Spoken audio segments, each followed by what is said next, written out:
Hello, Sugar Pie Honey Bunches of Love. It's Garrell Woods again with another installment of Girl, Did You Know? Girl, did you know that YouTube has finally spoken up about the issue with Logan Paul? It's taken us a long time to respond, but we've been listening to everything you've been saying.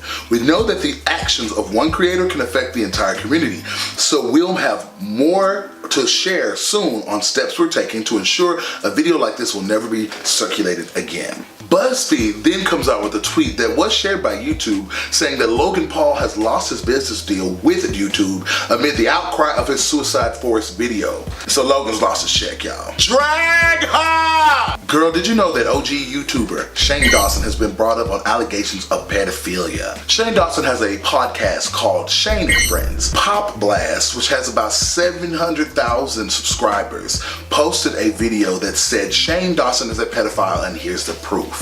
They shared clips from his podcast in which he was saying some things that made him look very, very bad in regards to this subject. Shane recently went on YouTube and made a video in regards to the rumors about him in which he paid the podcast in its entirety. And it was very clear that he was just making some really, really dark, off-color jokes that he normally does. But these particular jokes just happen to be a little bit too close to the edge. Push me to the edge.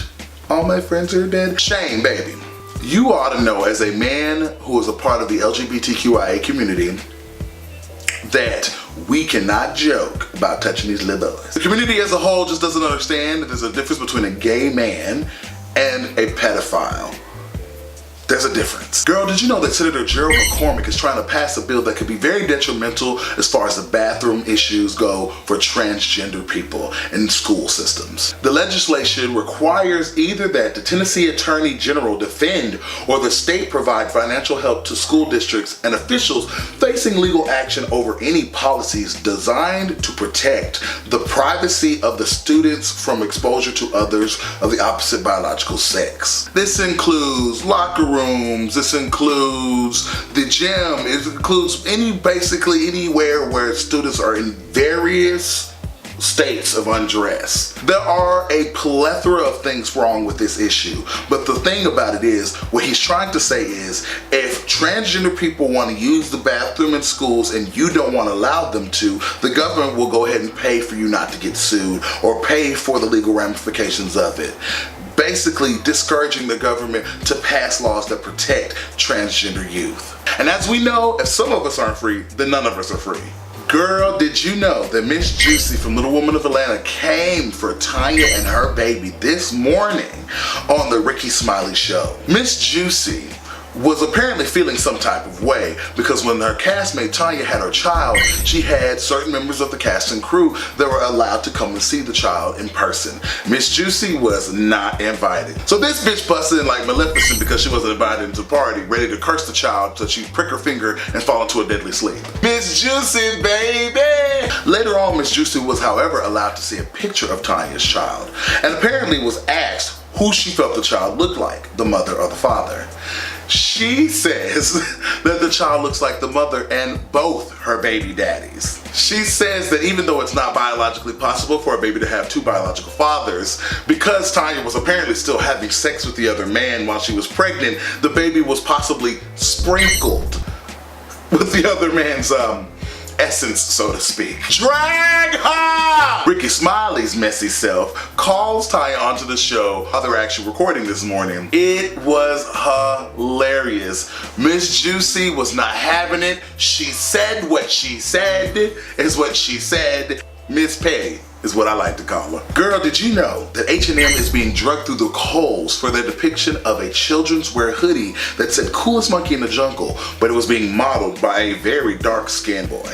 I tell y'all, this child was so chocolatey. When he popped up on my screen, all I heard was,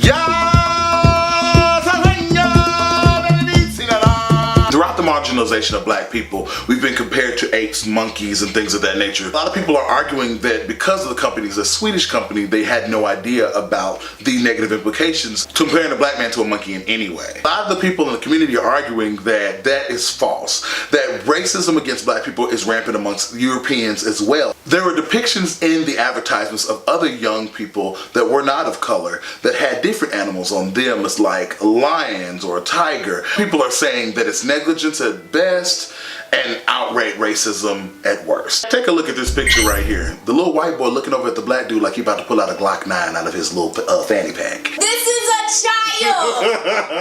My nigga! But you laughing now. Singer the Weeknd is cutting ties with H&M. In fact, because of this embarrassing advertisement. Woke up this morning shocked and embarrassed by this photo. I'm deeply offended and will not be working with H&M anymore. Drag her! H&M, I got a little advice for you. We refer to ourselves as kings and queens because we need to make sure to elevate ourselves from the 400 years of segregation and depression and oppression that has been implemented on our people. So as kings, you could have put the little king in the lion thing because he's the Lion King. That's it for this segment of Girl, Did You Know? If there's any tea that I need to know, make sure you leave it in the comments below. Or you can tweet me at Garrell Woods.